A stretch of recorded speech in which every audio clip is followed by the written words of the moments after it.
जा रहा हूँ इस कहानी में। जैसे कि आप लोग जानते हो अभी शादियों शादियों का सीज़न चल रही है। करीब 2-3 महीने तक ये शादी का सीज़न चलती है। तो अक्टूबर महीने भी एक शादी होती है। शादी जो है बैंगलोर में हुई थी। अब वो शादी बड़ी धूमधाम तरीके से होता है। होने के बाद पति-पत्नी एक-दूसरे को पाकर बहुत खुश भी थे, परिवार भी खुश थे। फिर उसके बाद पति-पत्नी प्लान बनाते हैं जो हनीमून ट्रिप पे जाएँगे। वो लोग हनीमून मनाने के लिए 10 दिन का श्रीलंका जाने के बाद 10 दिन के लिए गए हुए थे, लेकिन श्रीलंका जाने के बाद पति-पत्नी के बीच में 5 ही दिन में कुछ ऐसा हो जाता है, जिसके चलते वो लोग वहाँ से वापस आते हैं। अब जब घर अचानक बैंगलोर में वापस आते, 10 दिन का ट्रिप था, लेकिन 5 ही दिन में लौट आते और पति-पत्नी में ऐसा लग रहा है, दोनों में कुछ अनबन चल रहा है, खिटीर-पिटीर चल रहा है। परिवार के लोगों ने जानना चाहा, कोशिश किया, जो आखिर क्या बात हो गई तुम दोनों में? तुम दोनों एक-दूसरे से रूठे-रूठे क्यों हो?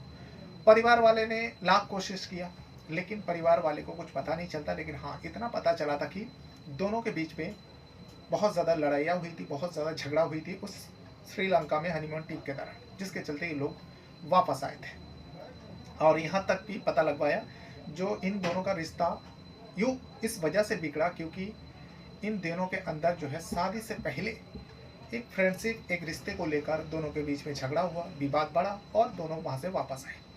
अब वापस आने के बाद जो है उसी के घर में रहने लगते हैं, जो दोनों पति-पत्नी एक ही घर में रहने लगते हैं, लेकिन दोनों में बहुत आनाकानी होता है, जिसके चलते परिवार के लोग जो हैं इन दोनों का सुलह कराने की बहुत कोशिश किया।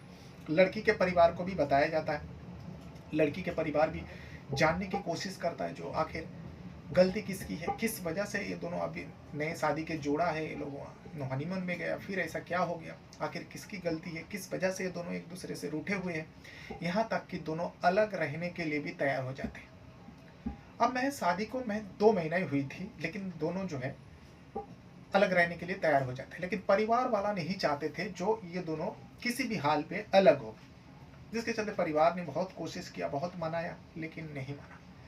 अब वो जो लड़की थी जिसकी शादी हुई थी, वो परेशान होकर अपने मायके वाले को फ़ोन करते हैं और मायके वाले जो है 25 दिसंबर को अपने लड़की को अपने घर लेकर आते हैं। आने के बाद बस कुछ ही समय बीता था, कुछ ही घंटा निकला था कि वो लड़की कमरे के अंदर फांसी लगा लेते हैं। अब जब फांसी लगा लेते हैं तो फ़ौरन उसे हॉस्पिटल लेके जाता है, लेकिन डॉक्टरों ने देखने के बाद उसे मरा हुआ बता देते हैं। अब ये मामला जो है छोटा-सा नहीं रहा था, बहुत बड़ा हो चुका था, क्योंकि इसमें उस लड़की की मौत हो गई। अब जो लड़की के परिवार, लड़की के गाँव वाले हैं, सारे उस लड़के के घर में जाकर हंगामा कर देते हैं, वहाँ पर जाकर चिल्लम-चल्ली करते हैं और सड़क पर उतार आते हैं। पुलिस को भी खबर दी जाती है। जब लड़की की ओर से इतने सारे लोग उस लड़के के घर में जाके